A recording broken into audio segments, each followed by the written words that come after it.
Hola, ¿qué tal? Muchísimas gracias por estar en este nuevo episodio de Mal de Ojo el Podcast. Por favor, ya saben, suscríbanse al canal, pongan la campanita para que les llegue la notificación cuando hay un nuevo episodio.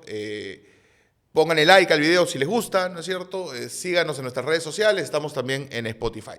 El día de hoy vamos a hablar primero de La Odisea, la nueva película de Christopher Nolan, y después vamos a tener como invitado a Josué Méndez, que es el director artístico del Festival Internacional de Cine de Lima, que celebra su edición número 30 del 6 al 15 de agosto. Se viene el Festival Internacional de Cine de Lima. Antes de comenzar el programa, y con relación a esto último, me gustaría hacer un disclaimer importante. Yo desde este año formo parte del equipo de organización del festival, encargándome de la sección Encuentros, que es la sección de conversatorios del festival. Por lo tanto, yo no voy a opinar de las películas que estén en el festival en la cobertura que se hará, que ya en los próximos días o semanas les vamos a explicar un poquito cómo vamos a cubrir el festival. Yo no voy a participar en esa cobertura. Ricardo la va a hacer básicamente solo, mientras yo voy a estar un poco en la organización del festival. Ricardo, ¿cómo estás? ¿Qué tal? ¿Cómo estás? Bueno, empecemos. Empecemos con La Odisea. Yo decía que nuestro tema, ¿no? Nuestro tema grande. Es la Sí, película que vamos a comentar hoy día, ¿no? En Sí. realidad, no hay mucho más. Además, un poco la tensión cinéfila y mediática, ¿no? Así es. A favor de la película o en contra de la película ha estado concentrada desde hace, yo diría, más de un año. Tal vez sería interesante abordar La Odisea a partir de tres enfoques, ¿no? O de tres campos. El primero es el del género. La Odisea, a ver, se inserta dentro de un género que es tan viejo como el cine mismo, ¿no? Que es la reconstrucción de la antigüedad clásica, ¿no?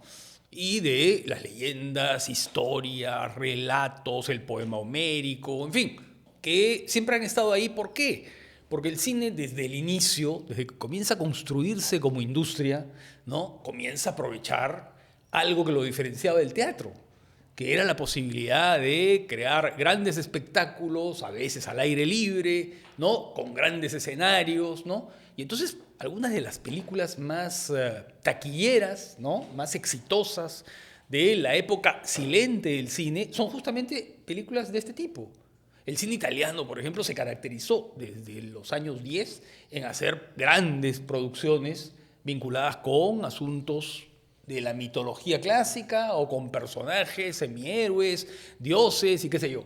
Entonces, esto es bien interesante, ¿no? Es bien interesante porque, y acá viene un asunto que tiene vinculación con la Odisea, porque ese tipo de película, que en algunos casos se le llama el peplum, ¿no? Es el nombre con el que se conoce este tipo de cine que recrea la antigüedad clásica, sea griega, romana o incluso películas bíblicas ya entran dentro de esa categoría, ¿no? Esas películas han ido cambiando con el tiempo, evolucionando con el tiempo e incluso, a ver, los personajes, ¿no? Han ido siendo releídos, personajes clásicos han sido siendo releídos de acuerdo al clima de la época. Entonces, claro, por ejemplo, durante la época fascista, en la Italia fascista, ¿no? Ese cine comenzó a tener una importancia particular, porque claro, era un poco la exaltación de la latinidad, del nacionalismo, que son elementos que están en el centro de la ideología fascista, ¿no? Y entonces comenzaron a hacerse estas películas, o películas históricas, no necesariamente de la antigüedad clásica, pero también de películas ambientadas en territorios históricos medios indeterminados, ¿no? Podía ser el medioevo, después, ¿no? Pero en todo caso, películas que buscaban esa apelación emocional y de identificación con los valores, ¿no? Que propagaba el fascismo. En el mismo cine italiano, en los años fines de los 50, comienzos de los 60, a partir del éxito de algunas películas, se pusieron de moda. Yo hablo acá testimonio personal. Mi infancia, y yo creo que mi relación con el cine se fue formando con esas películas, ¿no? Con estas películas de Hércules, Sansón y Ulises, donde se juntaban más Hércules, Sansón y Ulises, que son personajes sacados de diferentes extracciones culturales, ¿no? De la Biblia, de la mitología griega, qué sé yo. Pero bueno, unidos, ¿no? Y en la que evidentemente tú no podías pedir ningún tipo de rigor histórico, ¿no? Era espectáculo. Era espectáculo, era acción, era combates, eran forzudos que se enfrentaban entre ellos y que derrotaban leones y tigres y lo que fuere.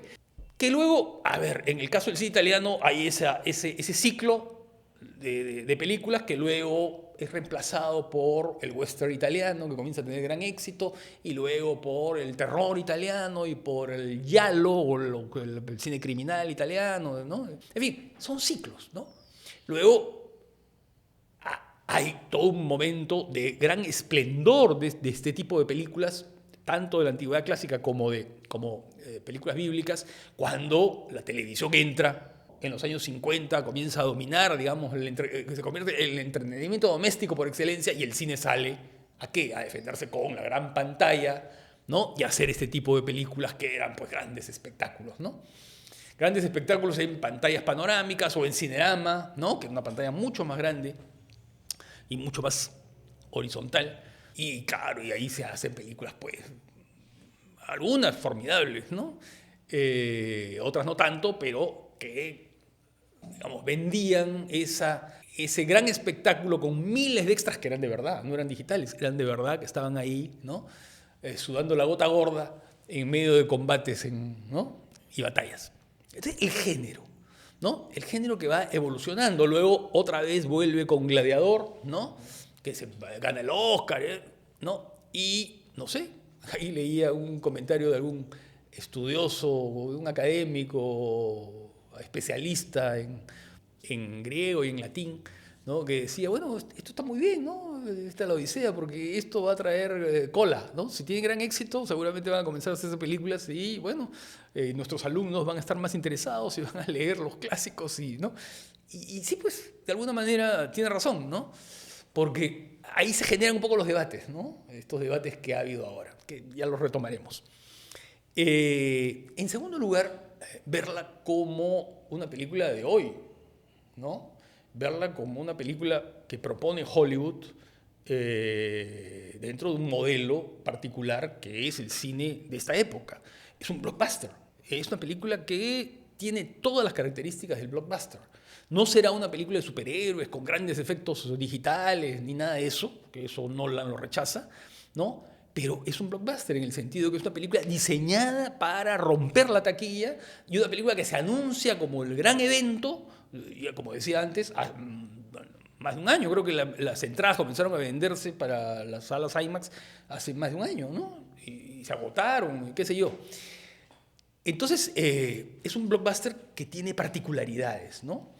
Porque, claro, es un blockbuster que tiene no el ritmo, no el aliento, no la idea del vértigo que se asocia con las películas de superhéroes, ¿no? Odiseo es el héroe por excelencia, es el héroe de la cultura clásica, ¿no? Pero es un héroe particular, ¿no? Es un héroe que está marcado, que tiene una herida, cuya ambición, ¿no? Es cumplir una tarea que en parte es de él, pero en parte también está de alguna manera modelada por los dioses y ¿no? Y por elementos que están más allá de su propia voluntad, pero es un héroe que tiene un trauma, ¿no? Y entonces eso lo diferencia de otros héroes y de otros espectáculos del blockbuster contemporáneo, ¿no? En la que puede haber, digamos, algunas fragilidades en los personajes, ¿no? Que están puestos ahí para complejizarlos, en algunos Vengadores, por ejemplo, ¿no? Pero que aquí tiene otra dimensión y otro tratamiento. Pero el tratamiento también hablaremos dentro de un ratito. Y la tercera cosa es Nolan, ¿no? Es una película de Nolan. Es una película de un director que como tantos directores, sobre todo en el cine de los Estados Unidos, han sabido imponer una mirada personal en el espectáculo y un poco en las fórmulas de género. Entonces Nolan, como lo hizo Kubrick en su momento, ¿no? Y como lo han hecho muchos, como lo hizo Hitchcock, ¿no? Es decir, o John Ford, ¿no? Es decir, es el western, por un lado, pero el western John Ford es otra cosa, ¿no? Hay características singulares, ¿no? Kubrick siempre se ha dicho, ¿no? Que quería hacer la gran película en cada género, ¿no? Entonces, sí, está el terror, pero está The Shining, ¿no? Está la película de atraco, sí, pero está tal. Está la gran película histórica, pero estaba re lindo, ¿no? No porque necesariamente esa sea la mejor, no, pero simplemente tiene características de estilo y de intención y de voluntad que la hacen singular, las películas como las de Hitchcock, ¿no? Decir, es el mago del suspenso, es una cosa absolutamente genérica que no explica lo que es Hitchcock. Hitchcock, que es un cineasta del amor, de la obsesión, ¿no? En fin, cineasta de las imposibilidades amorosas, ¿no? Del descubrimiento de, no sé, de la pasión en medio de tramas que enfrenta a los personajes consigo mismos, ¿no? Y no solamente estoy pensando en Vertigo, estoy pensando en Notorious y en muchas otras películas de Hitchcock. Entonces, el thriller, sí, está el thriller, y está el suspenso, sí, pero es de Hitchcock, ¿no? A diferencia de otras películas que siguen mejor o más cerca a la pauta del género. En este caso, Nolan. Si hay algo que de alguna manera caracteriza el cine de Nolan, más allá de su ambición formal y de su, ¿no? Es, por ejemplo, cómo trabaja el tema de la filiación. El hecho de sentirte, a ver, que tienes un entronque con algo y que tienes una misión que cumplir. Eso es lo que pasa en los Batman, por ejemplo, en los 3 Batman, ¿no? Cómo hacer que yo, ¿no es cierto? Cómo cumplo, las reglas de eso que quedó trunco en mi infancia y cómo me acomodo o cómo asumo un rol y un papel dentro de una sociedad que tiene una serie de disfunciones y de vicios, ¿no? Ese tema de la afiliación y la relación con el padre es fundamental, ¿no? Y la misión que el propio personaje se impone. Batman se impone una misión. Y si pensamos en otras películas de Nolan igual, ¿no? Aparte, por supuesto, ya las formas narrativas que podemos ir encontrando, ¿no? Por ejemplo, el trabajo con los tiempos, ¿no? El pasado, el presente, las mezclas temporales, la memoria, ¿no? Que son asuntos que le interesan y que él, incorpora a sus películas de determinada manera. Ahora, yo creo que La Odisea es una película irregular, ¿no? Es una película irregular, no creo que sea la mejor película de Nolan, no sé cuál es la mejor película de Nolan, ¿no? De pronto Dunkerque me resulta interesante por ciertas razones, de pronto algunas de las películas de Batman, sobre todo las 2 primeras, ¿no? Me resultan fascinantes por ciertas razones, ¿no? Pero creo que siempre en Nolan hay eso, ¿no? Hay ciertos pasajes en la película que resultan, como funcionales, como de trámite, ¿no? Y eso pasa en La Odisea en algunos momentos, ¿no? Y otros momentos que sí me parecen realmente logrados, notables. Yo creo que acá hay en esta película hay 3 grandes momentos. El primero es el de la relación con la hechicera, ¿no? Que convierte a los hombres de la expedición, ¿no? En cerdos. Todo ese momento es muy bueno porque además creo que la actuación de Samantha Morton es extraordinaria, ¿no? Le da un grado de desgarramiento al personaje, ¿no? Esa idea de haber tenido a otros hombres, a otras personas que estuvieron ahí, ¿no es cierto? Y que fueron nocivas, ¿no? Y que en consecuencia eso va construyendo de alguna manera su personalidad, ¿no?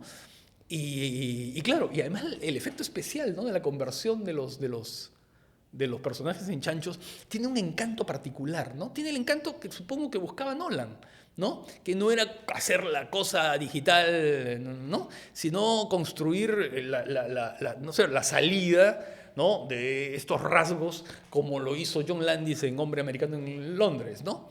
O como en la película de Neil Jordan, no me acuerdo cómo se llama. Bueno, en fin, esta conversión casi artesanal, ¿no? Ese momento me parece notable. Otro momento, mejor aún, es la llegada del inframundo, ¿no? Y el diálogo con los muertos. Esta confrontación ética. Yo, sí, soy el guerrero, yo soy el astuto que, digamos, ideó la idea del caballo de Troya, yo soy el hombre que ya se está cantando mis leyendas, ¿no? Muchos creen que estoy muerto, ¿no? Pero ustedes son los verdaderos muertos, ¿no? Y a ustedes yo, de alguna manera, los engañé, los traicioné, ¿no? Es el diálogo que tiene con Elliot Page, ¿no? Y sé por qué me parece formidable ese momento, porque creo que Nolan ahí lo que hace es ser muy coherente con su propia propuesta de la película, ¿no? Que es disolver cualquier posibilidad de un paso al fantástico marcado, subrayado, notorio, ¿no?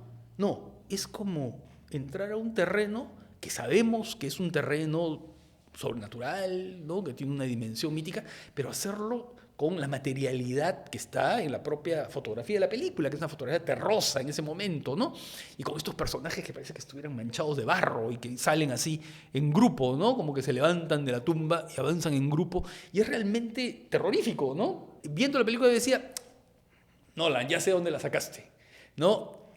Y sabes a cuál, me acuerdo, porque además el motivo tiene alguna vinculación, es el episodio, el túnel de la película de Kurosawa, de los sueños de Kurosawa, ¿no? En la que también está esta confrontación entre guerreros, entre el comandante, ¿no? Entre el jefe del batallón, ¿no? Y los espectros que vienen y de alguna manera lo encaran, porque la guerra los ha destruido a todos. Algunos han muerto y otros sobreviven, pero los que sobreviven, ¿no es cierto?, están tan heridos y tan jodidos como los muertos, ¿no? Y entonces ahí se nivelan, ¿no? Y es un nivel que está visualmente, conceptualmente en la película, tienen la misma dimensión, la misma categoría. Y el otro momento que me parece formidable es el diálogo con Penélope al final. El diálogo en el que no se miran, en el que están sentados a una distancia, ¿no? Ella está dentro, él está fuera, y hay esta conversación que tienen. Y que ahí la película adquiere todo el sentido melancólico, ¿no? La melancolía que, de alguna manera, Ulises va arrastrando, ¿no? Porque Ulises es un personaje, además, que ha tenido 10 años de viaje, pero que no ha podido, de alguna manera ser consciente de que, de esa idea de... Sí sabe que perdió algo, sabe que quiere llegar a un sitio, pero ¿saben qué cosa?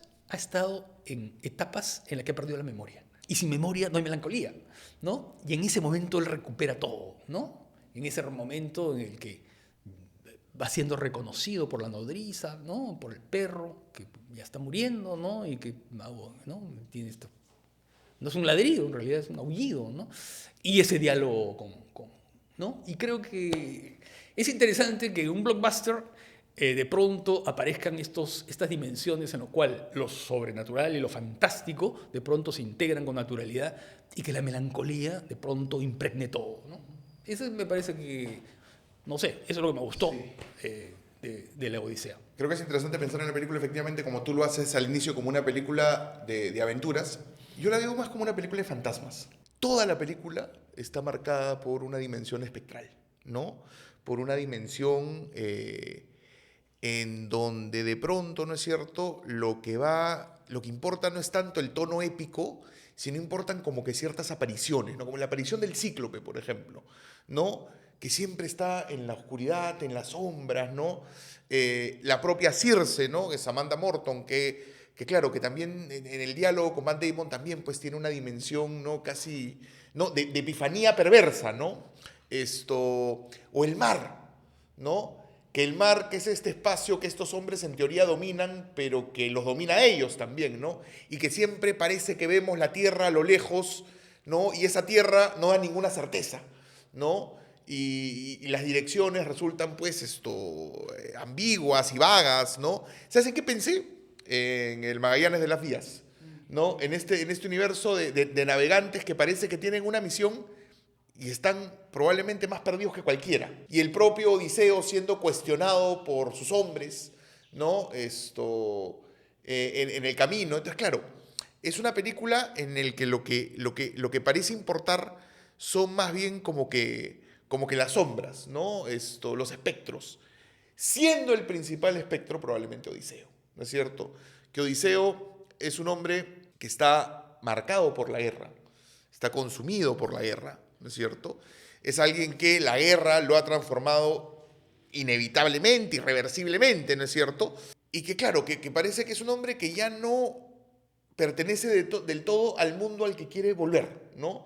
Y se siente que algo ha cambiado en él y que algo ha cambiado en la civilización que él quiere volver a controlar, ¿no? Como que los valores se han trastocado, ¿no es cierto? Como que de pronto ese mundo, si tú quieres, ¿no? Justo, de buen gobierno, si se quiere, ¿no? Acá más bien se ha transformado en un grupo de personas que son capaces de hacer lo que sea por llegar al poder, ¿no? Entonces, claro, hay esta sensación constante de un personaje que todo el tiempo está cuestionándose desde su propia espectralidad, no sé si es la palabra, su propia dimensión espectral, ¿no? Y eso me parece que es bien interesante, ¿no? Esta idea de lo espectral que consume un poco el cine de aventura, sin descartarlo, porque la película tiene momentos, ¿no?, que son muy de aventuras, pero siento que cada escena de aventura, por ejemplo, la aparición de los guerreros en esta, ¿no?, en esta playa, todo tiene, o sea, es menos espectacular y más como que de aparición, ¿no? Más de cierta dimensión como que oscura, sombría, ¿no? Eso me parece que Nolan construye bastante bien, ¿no? Que eso le da una potencia muy particular a la película, ¿no? Y claro, yo creo que Nolan hace un poco algo que también siento que lo hace en Oppenheimer, ¿no? Que es claro, que es esta misión acaso más grande que los propios personajes, ¿no es cierto? Como puede ser en Oppenheimer el llegar a dominar, ¿no es cierto?, lo nuclear, ¿no? Y crear algo que en teoría va a ser, pues, absolutamente, va a ser el más grande invento de la humanidad. Y acá tiene que ver, ¿no es cierto?, con el poder de la conquista, ¿no es cierto? Y el poder, de cierta manera, controlar y el llegar, ¿no es cierto?, a vencer desde el heroísmo, ¿no? Siento que acá un poco la película, como pasa en Oppenheimer, ¿no? Es como que los propios personajes se preguntan, ¿de verdad es una gran idea eso? ¿De verdad lo que hemos conseguido es algo que merece ser cantado? ¿De verdad lo que hemos conseguido es algo que merece ser recordado? ¿De verdad lo que hemos conseguido es algo que merece entrar a la historia? ¿O más bien hemos abierto una caja de Pandora que acaso ya no la vamos a poder cerrar, ¿no? Y yo siento que ahí la película un poco lo que hace es un poco jugar con cierta dimensión que está justamente ligada claro, que Troya como que nunca termina, ¿no?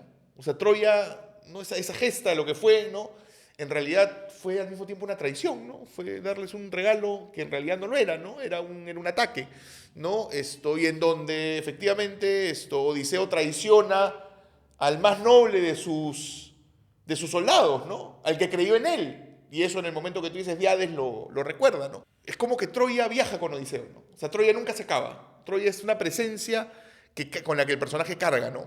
Y ahí es donde creo que, claro, que la película, desde esta lectura que hace del poema de Homero, ¿no?, y del mito, ¿no?, lo que está haciendo es hablar del presente, ¿no?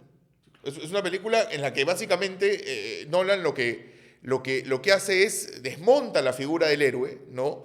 Y donde, claro, de pronto nos dice que acaso la violencia hoy en día es presentada de nuevo, ¿no?, desde esta gesta heroica, que no lo es, ¿no? En donde, claro, ciertos consensos morales se han debilitado, ¿no? Y eso que parecía muy claro hace unos años, ahora no lo es tanto, ¿no? Es una película donde, claro, donde de pronto sentimos que ya no hay referentes, o los que de pronto son referentes perversos, son referentes que no necesariamente van a sacar lo mejor de nosotros, ¿no? Y en donde, claro, lo que estamos viendo es también la caída de una civilización. Es claro, de pronto, ¿no es cierto?, la grandeza de la Grecia antigua, ¿no?, de pronto, pues claro, es como que Troya no representa el final de una guerra, representa más bien el inicio de todo un decaimiento moral, ¿no es cierto?, del derrumbe, de cierto derrumbe institucional, de cómo estos héroes, ¿quiénes son? También son los que atacan desde el mar. Entonces, claro, el héroe y el villano se transforma, ¿no? Y claro, pues un poco, yo creo que ahí Nolan lo que está un poco planteando es esta idea de que nosotros también estamos viviendo en un mundo donde de pronto los referentes ya no son lo que eran, donde también sentimos que hay un mundo que se está resquebrajando, ¿no es cierto?, donde de pronto las instituciones y los consensos que antes regían hoy en día ya no rigen más, ¿no? Y claro, siempre al final hay espacio para la esperanza, que es un blockbuster al final, ¿no es cierto? No va a salir tanto de eso, pero siento que lo que queda es eso, ¿no? Queda la sensación de que ese mundo de Odiseo, de este Odiseo fantasma, de este mundo espectral, como que lo ha consumido todo, ¿no? Yo creo que eso es lo que más me interesa de la película, ¿no? Cómo la épica es dejada de lado por esta dimensión espectral, ¿no?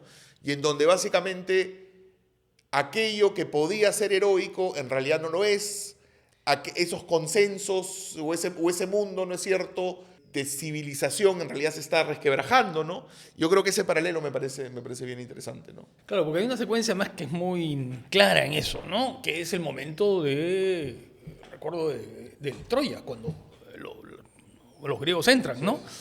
bajan del caballo y entran. ¿Y qué hacen? Lo que hacen es saquear, violar, quemar, destruir, ¿no? La huella de eso es lo que, a ver, está cargando Odiseo durante todos los 20 años, ¿no? Los 10 años en Troya y los 10 años de viaje, ¿no? Entonces, claro, eso es muy poderoso. Y claro, por supuesto que la película está hablando de ahora, ¿no? Está hablando de que todos pierden, está hablando de que estamos viviendo en una época en la que, ¿no?, todo se ha trastocado, ¿no? Y que hay, digamos, hay grupos que pueden cantar la hazaña de alguien que puede ser un asesino, ¿no? Y que los asesinos, ¿no?, se pueden considerar héroes, ¿no? Y en la que, ¿no?, pero que la guerra está marcando todo el mundo y que Troya es eterna. Así es. Y que Troya está, ¿no?, Claro. vigente, ¿no? Y que Troya es hoy día, está aquí, está allá, está más allá, ¿no? Y no digo sitios para no entrar en, ¿no?, en cosas vinculadas con geopolíticas.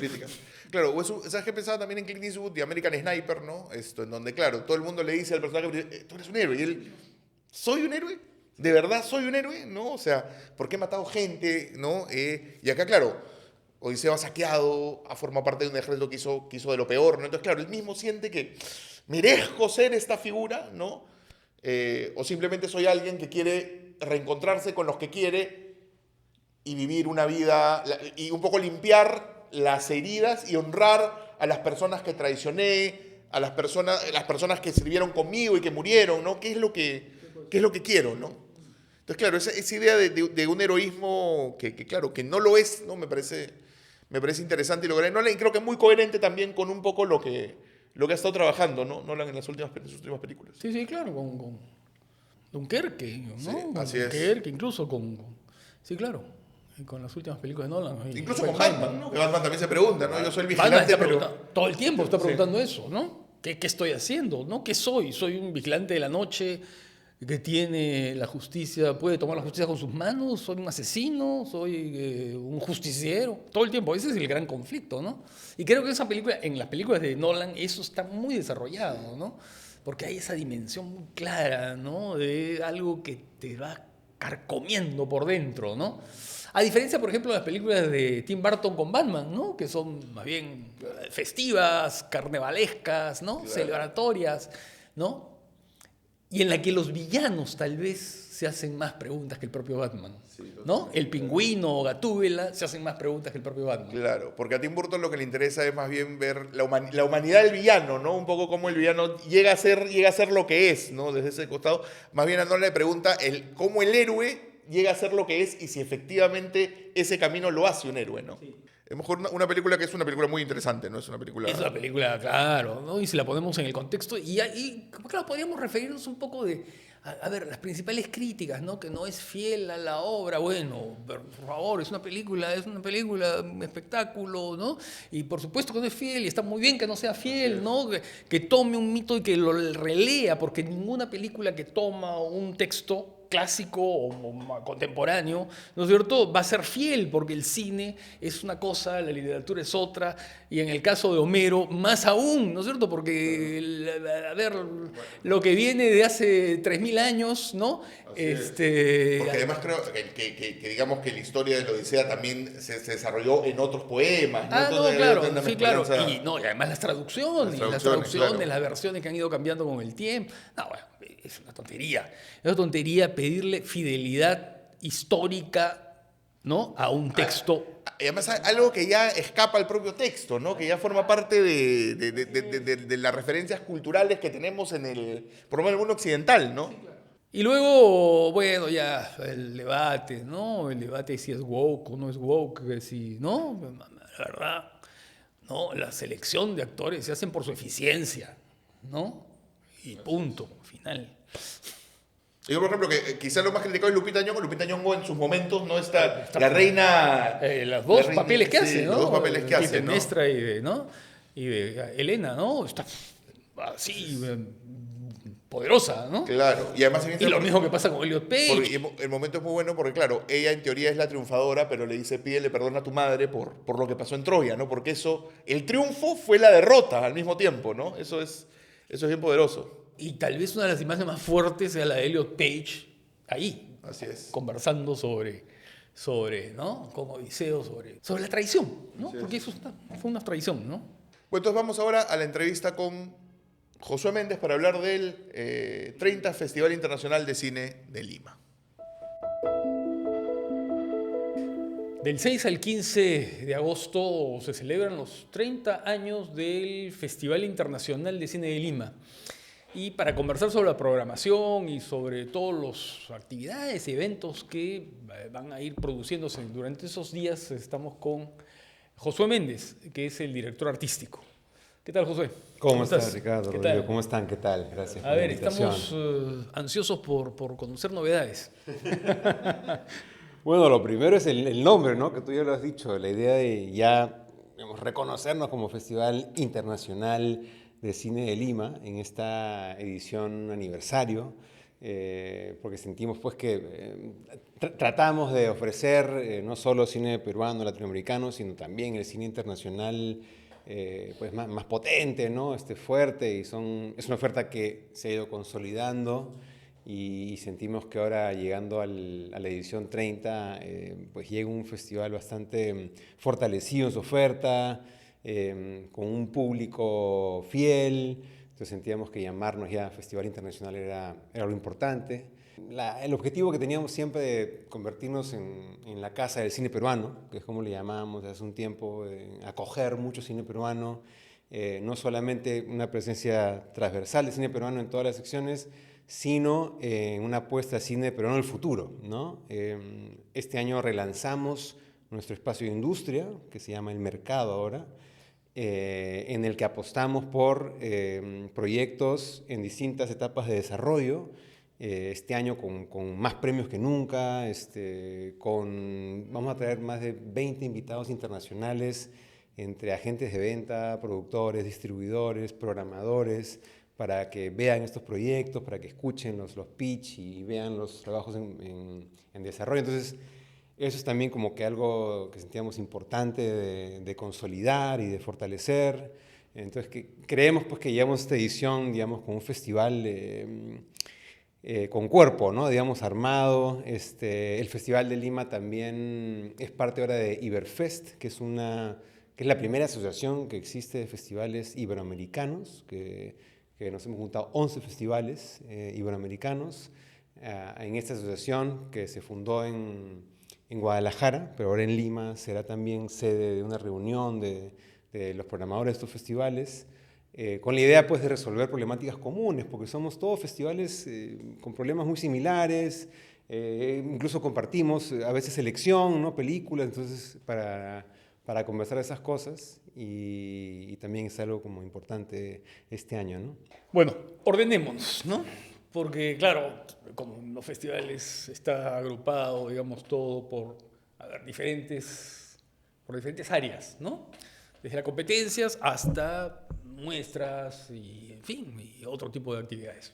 Si bien el festival a partir de este año es festival internacional, sin embargo, siempre estuvo focalizado en el cine latinoamericano. Yo no sé si en el futuro, al hablar de un cine internacional, la competencia también puede ser internacional, ¿no?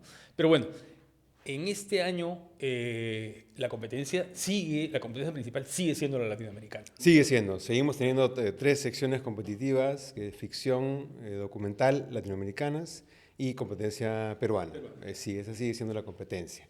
Entonces, empecemos por la primera competencia, que es la competencia más amplia, digamos. Sí, sí. Más amplia en número de películas, ¿no? Y la que de alguna manera, concentra el interés mediático, ¿no? Digamos que así empezó el festival, ¿no? Así Con una empezó el muestra de un puñado de Es la películas tradición. latinoamericanas, y ahora la competencia principal sigue siendo exactamente latinoamericana ficción. Ya, ¿qué cosa hay ahí?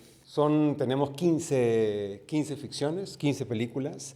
Tenemos de Argentina 3, La noche está marchándose ya, de Ramiro Sonsini y Ezequiel Salinas.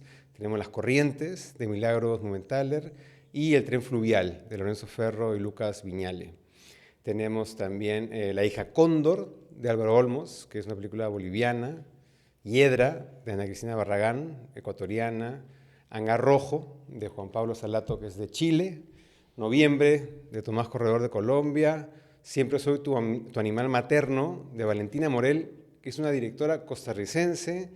La historia transcurre en Costa Rica, pero entiendo que la producción ya es de otros países, claro, ¿no? Que es ¿no? algo Producción interesante internacional, también sí. en Latinoamérica. Moscas, del director Fernando Eimke, en México. Chicas Tristes, de Fernanda Tovar, México. En el Camino, de David Pablos, México. Y 6 meses en el edificio Rosa con Azul, de Bruno Santamaría, también de México. De Perú tenemos La anatomía de los caballos, de Daniel Vidal. Que es una ópera prima, Es ¿no? una ópera prima de coproducción Perú y España. De Brasil, Se Eu Fosse Vivo Vivía, de Andrés Novaes.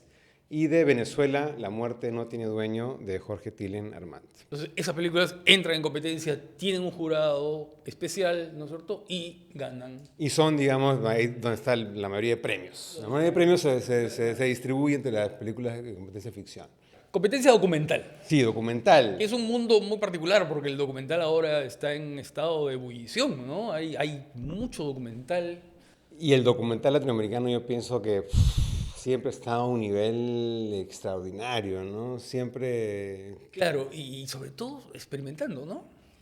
Porque Sí. uno puede encontrar un montón de vías distintas Es del el documental. espacio, sí, es el espacio donde más ves como que prueban, ¿no? Maneras expresivas, todo lo híbrido, digamos. Toda la hibridez posible, ¿no? Entra ahí. Este año tenemos 11 documentales. Diciembre, de Lucas Gallo y Los Vencedores, de Paula Paro, de Argentina. Relicto, de Colombia, de Guillermo Quintero. Calle Cuba, de Vanessa Batista, que también es un documental sobre la realidad cubana, son testimonios de mujeres cubanas, pero es una producción también de otros países. Cocaína Negra, de Cristóbal Valenzuela, que es chilena. Una escritura en apariencias, de Nicolás Cifuentes, que es colombiana. Comparsa, de Vicky Curtis y Doug Anderson, que es de Guatemala. Un lugar más grande, de Nicolás de Fosé, de México. De Perú está El coloquio de los pájaros, de Sofía Velázquez. Jaripeo, mexicano, de Efraín Mojica y Rebeca Zweig. Y Nuestro cuerpo es una estrella que se expande, de Semillites Hernández y Tania Hernández, de México. Es muy esperada la película de Sofía Velázquez. Sí, Porque, claro, ha hecho súper interesante, es una directora... Y original y creativa, ¿no? Y, en fin, eso es especialmente interesante. Y la competencia peruana, que claro, entiendo, mezcla ficción y documental, ¿no? Es esto, ahí de cierta manera hay, se juega un poco con las dos vertientes y además hay películas que vienen de las regiones del Perú, ¿no es cierto? Sí, sí. En la competencia peruana hacemos lo que es más difícil hacer en la latinoamericana, que es juntar, ¿no? O sea, arriesgar más en la selección, ¿no? Que en la latinoamericana todavía es un poquito más conservador en el sentido de separar ficción y documental. Pero ahora, ante pues tanta hibridez y tanta, cuando creamos la competencia peruana dijimos, aquí entra todo lo peruano que nos resulta interesante, ¿no? Sea el género que sea, venga de donde venga, aquí compite todo lo peruano. Y tenemos una selección de 7 películas, Donde duermen los sueños, de Daniel Riglos, Aquella sombra desvanecía, Samuel Urbina, Manuales de supervivencia, de Luisa García Alba, Estados generales, de Mauricio Freire, Ellas, de Eduardo Mendoza, Donde nacen las sombras, de Violeta Rodríguez, y Tierra Roja, ecopoética audiovisual de la Amazonía peruana, de Pedro Favarón. Sí, es una selección muy, muy diversa, con películas que han estado también en festivales como ITFA de Málaga, digamos, que han ya tenido un estreno internacional interesante y que acá las tendremos de estreno en Perú. Y atando un poco justamente la competencia peruana con el mercado, ¿cómo ves la salud del cine peruano, ¿no? ¿Cómo ves un poquito justamente la dinámica, sobre todo teniendo en cuenta que, digamos, siempre todo lo ganado parece muy fácil de perderse, ¿no? Y más aún en la incertidumbre del nuevo gobierno, ¿no? ¿Cómo ves un poquito ese panorama? Y además, otra cosa, ¿no? Porque los festivales, las muestras festivales, tienen la experiencia de poder medir cuánta expectativa hay y cuánto avance tiene el cine peruano a partir del número de películas que postulan, digamos, que no necesariamente son elegidas, ¿no?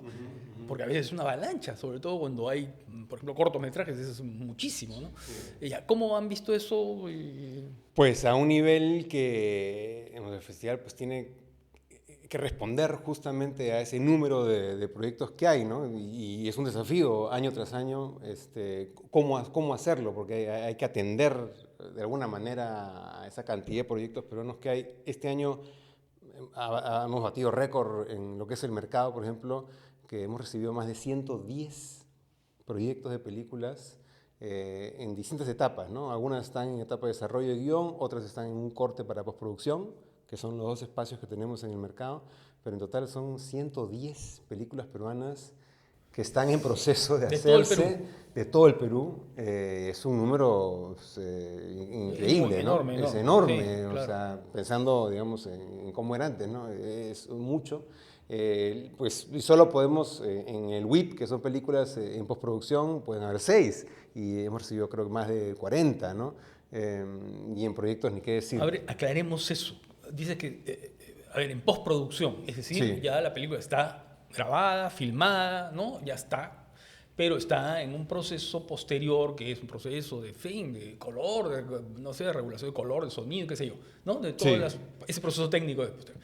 Tú dices que ¿cuántas? En postproducción, 42. 42 llegadas. 42 Propuestas. inscritas, ¿no?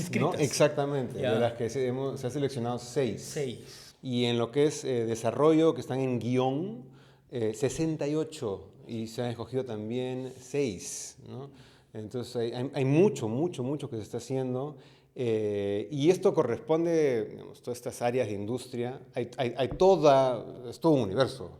Que claro, que el público general se va a enterar cuando las películas ya estén en pantallas, pero entre los festivales hacemos muchas alianzas para que películas que están en construcción en un festival lleguen a otro, ¿no? Es decir, la que gana aquí va a Málaga, por ejemplo, ¿no? Un documental también que gana aquí, ahora va a ir a Docs Barcelona, y los proyectos se siguen alimentando, siguen nutriendo, siguen avanzando, ¿no? Para llegar a hacerse realidad. Y ahí está la contradicción que señalaba Rodrigo, ¿no? Porque hay esa enorme avalancha impulso, de- ese deseo de cine, ¿no? Pero hay una fragilidad siempre constante en lo que puede ser Institucional, estímulo, ¿no? ¿no? Las Supuesto. políticas, ¿no? Siempre eso se pierde, se va así. Y creo que esa es la única lucha que hay, ¿no? De que se mantenga, a ver, no solamente estímulos para el cine, sino una política cultural, que haya un Ministerio de Cultura pues, que Claro, no, funcione, claro. sólido y que apueste por la cultura en todo sentido, ¿no? Esa creo que es la lucha porque si no se pierde, claro, se pierde en cualquier momento. Es tremendo, es tremendo. Siempre otra cosa que se espera mucho el Festival de Lima son las películas que vienen del Festival de Cannes, ¿no? Que claro, que son las más recientes, las más calentitas. Entiendo que este año el festival está particularmente interesante en eso, ¿no es cierto? Sí, creo que despierta mucho entusiasmo y es un desafío, pero es muy lindo poder mostrar las películas pues, directamente de Cannes, ¿no? O sea, muchas películas después de Cannes están acá en Lima, ¿no? Es algo extraordinario. Y son películas creo muy esperadas, empezando por La Palma de Oro, de Fjord, que este es el tercer año consecutivo que logramos en La Palma de Oro, que era lo que antes era imposible, ¿no? Era un sueño. Y Bueno, ahora, la Semana del Cine tuvo Parásitos. No, pero se me sí. Antes del Oscar. Claro. Tuvo un asunto de familia, ¿no? La de Corea. En algún momento. Es que también ayuda el tiempo, ¿no? O sea, un poco después Sí, claro. conviene más. Ese problema en los meses, pues, ¿no? Es el problema porque nosotros, El transcurso del tiempo, sí. por ejemplo, está Toronto, Cannes mayo. después de nosotros, y claro, a veces Toronto pide, después de Cannes viene aquí, ¿no? Claro. ¿Qué pasa con películas? O sea, hay algunas que hemos pedido que nos dijeron no, porque ya está comprometido su estreno en octubre en otro festival.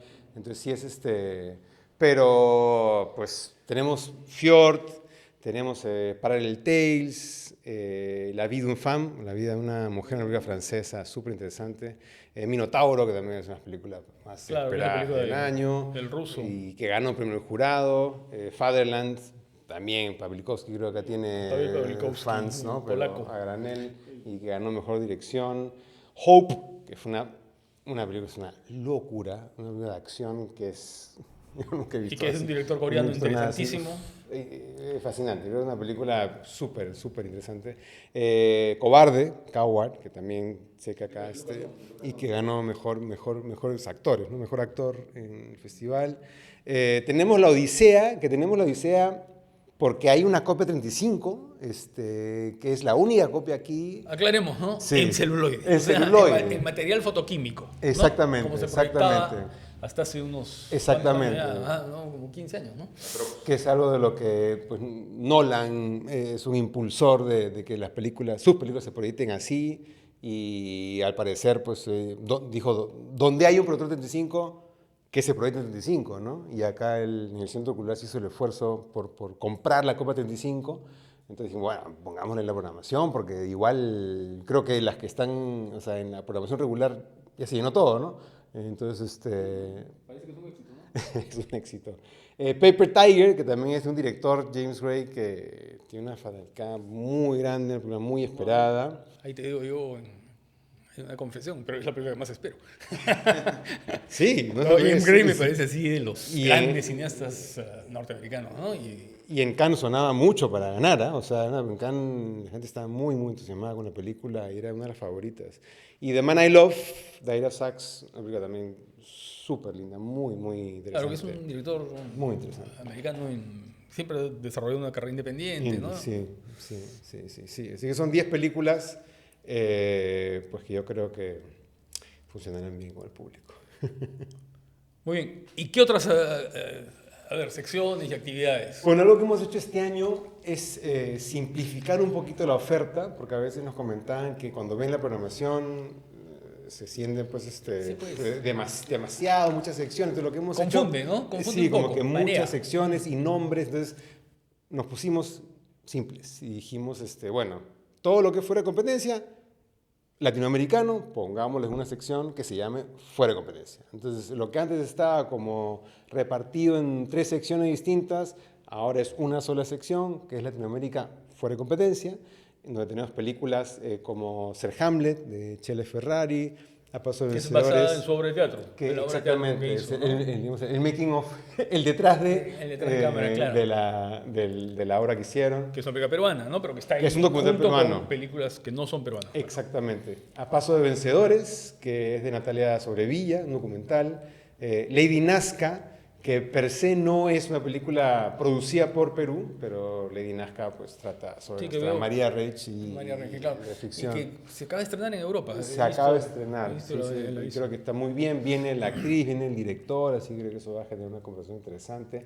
Belén, que es una película que tuvo un recorrido muy, muy interesante, de Lore Fonsi ganando el Es Goya. de la actriz argentina, ¿no? Sí, sí. Dolores Fonsi. Un Cabo Suelto, que es también la dirige Daniel Hendler, un actor pues, muy, muy conocido en Latinoamérica. Comandante Fritz, de Pavel Giroux, y Matapanqui, que es una película chilena de Diego Fuentes, súper interesante, porque creo que en esto vale la pena hablar un poquito, porque las universidades chilenas, en particular hay una universidad chilena, la Universidad del Desarrollo, que ya desde hace unos años habíamos identificado, está haciendo películas súper interesantes, o sea, sus alumnos se gradúan haciendo un largometraje, ¿no? Y la verdad que empezaron a llegar a un nivel muy, muy interesante. Siempre como que se quedaban en la selección, no llegaban a estar, pero este año yo creo que con Matapanqui, que incluso estuvo en Berlín, es un producto súper, súper interesante para que estudiantes también vean que el cine se hace con mínimos recursos, pero con Y ideas se hace buen interesantes. cine con mínimos recursos. Sí, ¿No? sí, Claro, sí. eso es bien importante recalcarlo. Sí. Uno puede llamarlo de muchas maneras, de bajo presupuesto, cine guerrilla, no sé, pero se hacen buenas películas. Y la historia del cine está llena de buenas películas, ¿no? Que se ha dicho que son cine guerrilla. Y hay películas pésimas que se dice que son cine guerrilla, un poco como una forma de Y yo diría justificarlo. especialmente en Latinoamérica, ¿no? O sea, nuestras películas se hacen en comparación con la gran industria, con recursos mínimos, pero Claro. con ideas fantásticas, ¿no? Y muchas veces mucho más urgentes, interesantes, potentes que películas de grandes recursos. El viejo lema, ¿no? Del cine de los 70, ¿no? Una idea en la cabeza, Claro. una cámara en la mano. Rocha, ¿no? sí, Rocha, sí, claro. Después tenemos también, hay algo que depende mucho de la cosecha anual, es decir, cuando estamos viendo las películas que hay, a veces se nos ocurre alguna otra sección paralela, dependiendo algún tema, algo que surja en lo que vamos viendo, y este año hubo 2 cosas en las que dijimos, mira, esto puede ser atractivo, uno es cine y música y otro cine y gastronomía. que también otra vez buscamos nombres claros, simples, de eso van, y nos encontramos con películas, algunas de ellas peruanas también, sobre música, sobre gastronomía. Dijimos, mira, Ahí, con esto en armamos todos los casos algo. deben ser documentales.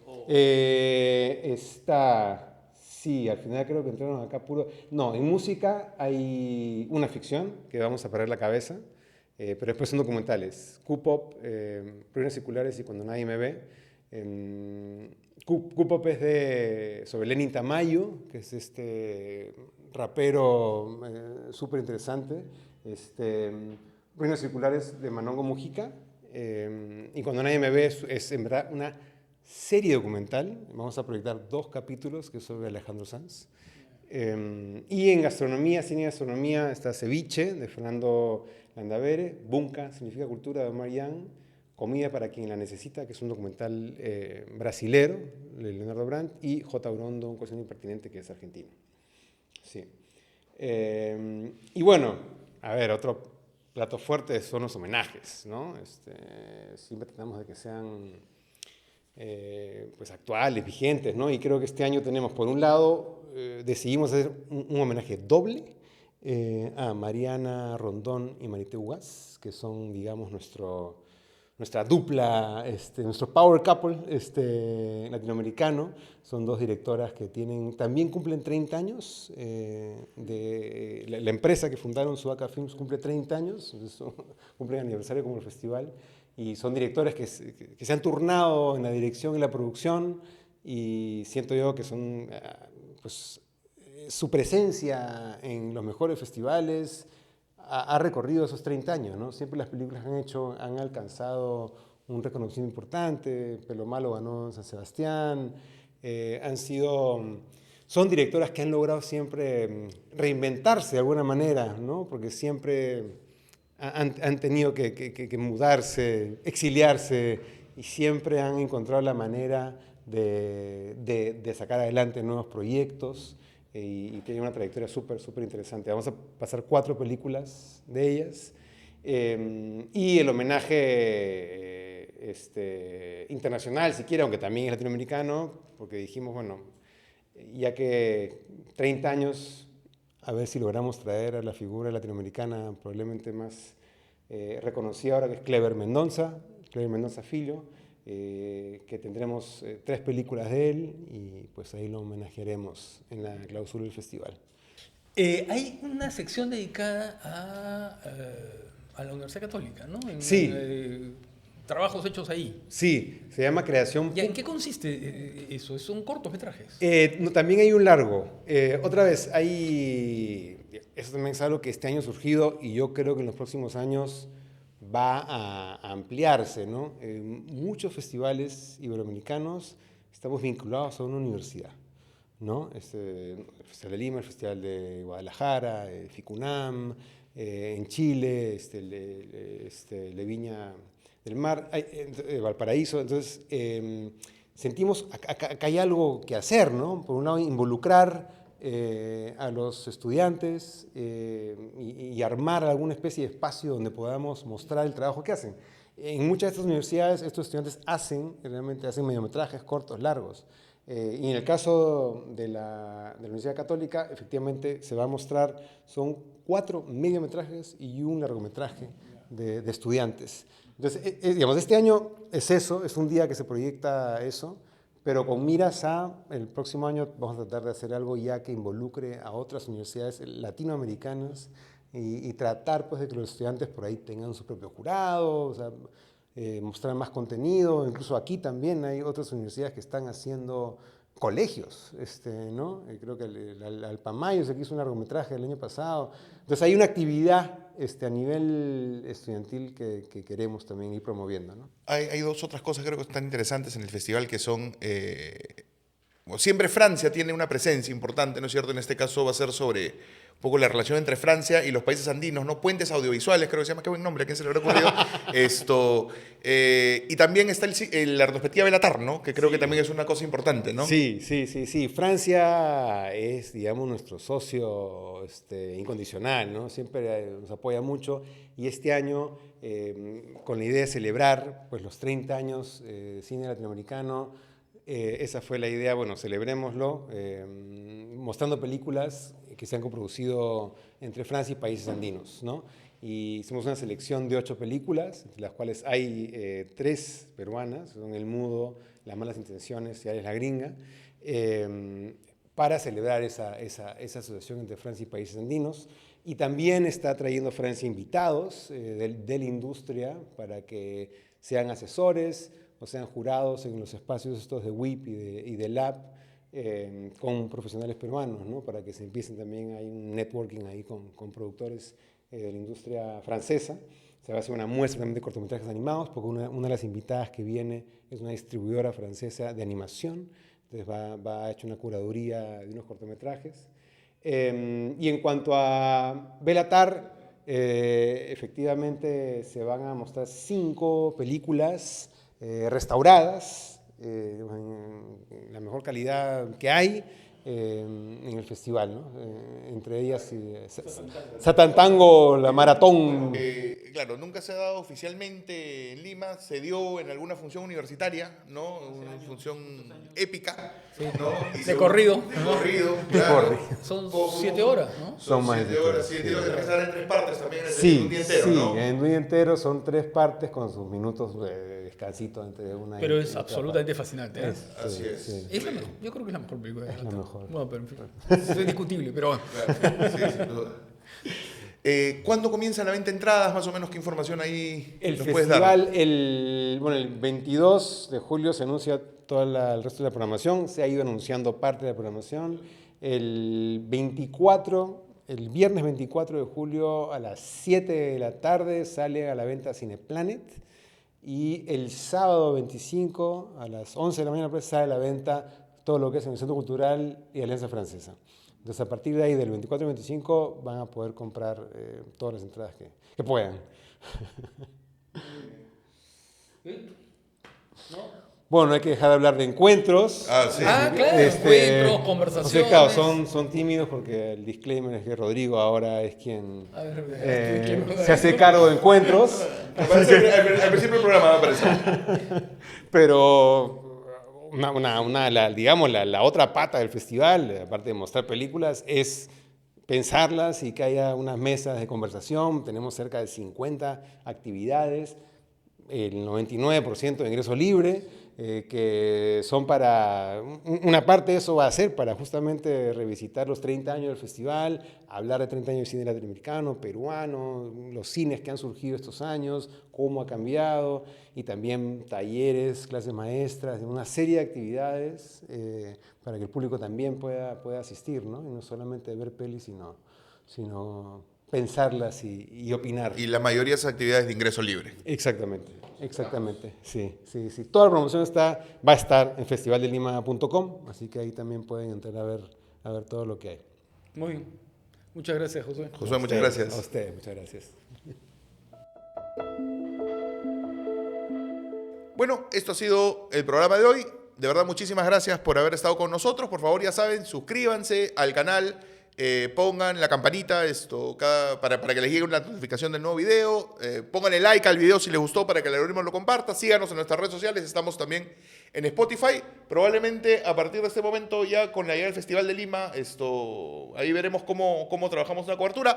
Por favor, síganos en nuestras redes sociales porque lo informaremos en su debido momento. Y nada, los esperamos en un siguiente episodio del podcast Mal de Ojo. Muchísimas gracias.